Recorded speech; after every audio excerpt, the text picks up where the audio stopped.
A face oculta da guerrilha brasileira. Acusados de traição, militantes políticos acabavam assassinados pelos próprios companheiros de partido.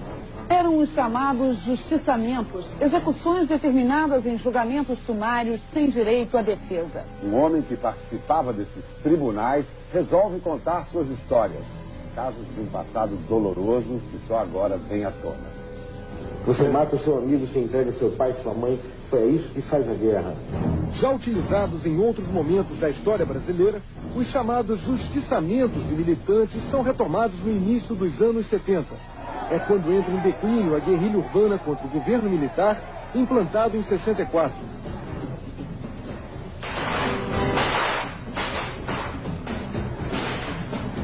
O assassinato do ex-militante comunista Salatiel Teixeira Rolim, o chinês, foi provavelmente a última ação de justiçamento promovida por grupos guerrilheiros que atuaram no Brasil nas décadas de 60 e 70.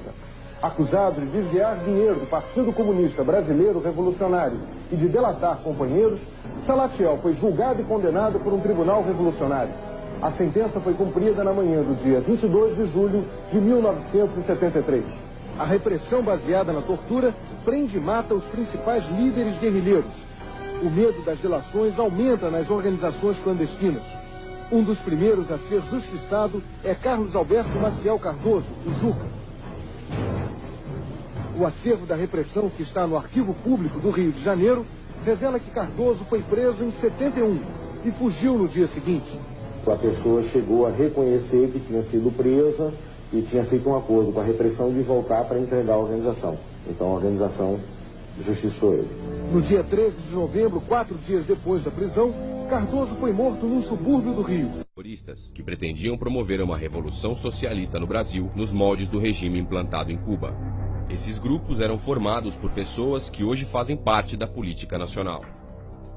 Entre eles, Dilma Vana Rousseff, integrante das organizações guerrilheiras Polop, Colina e VAR Palmares. Julho de 1968, Major Edward é assassinado com 10 tiros pelo Comando de Libertação Nacional após ser confundido com o captor de Che Guevara.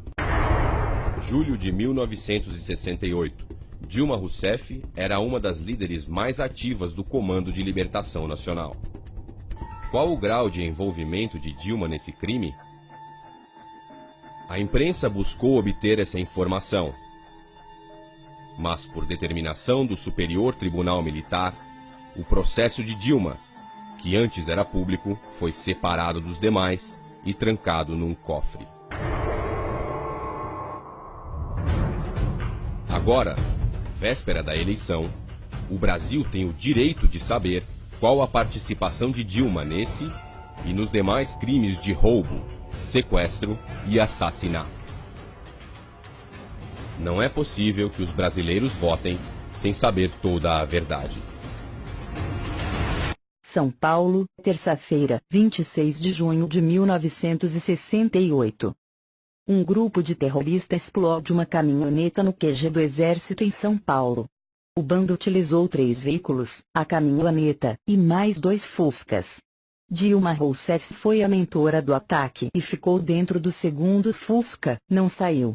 No ataque morreu o jovem Mário Cosel Filho. O atentado deixou diversos feridos e causou muito terror na cidade de São Paulo e no Brasil. O grupo de Dilma Rousseff queria derrubar o governo militar para implantar a ditadura dos marginais. E julgava que era preciso sair cometendo atos de terrorismo pelo país. Assaltou, roubou, sequestrou, matou. Cometeram toda a espécie de crime que você possa imaginar. Meu treinamento foi na Floresta da Tijuca. O João Lopes Salgado, que é ex-militar, treinou todo mundo. Pegou umas balas de INA, era a metralhadora que a gente usava, do Exército. A gente roubava nas guaritas, aqui no Leblon, entendeu?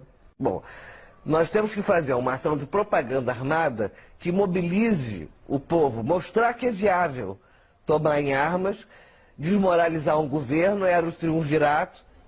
Acabado o tratamento, fui para Cuba. Não sei quanto tempo. Fiquei o treinamento todo e fiquei esperando lá o passaporte falso da organização para poder sair de Cuba. Aí acabou chegando o passaporte falso em Praga, eu fui para Praga, troquei o passaporte cubano e peguei o brasileiro falso. Meus amigos eram todos comunistas, né? A gente botava para quebrar o movimento social de tomada do poder, é isso que nós queríamos, e transformação daquilo em socialismo. E que nós não éramos exatamente contra a ditadura, nós éramos contra a ditadura militar burguesa, mas nós éramos a favor da ditadura do proletariado. Isso ninguém diz, mas tem que dizer, faz parte da nossa história. Nós éramos bem esquerdistas dentro da organização, nós éramos bem esquerdistas.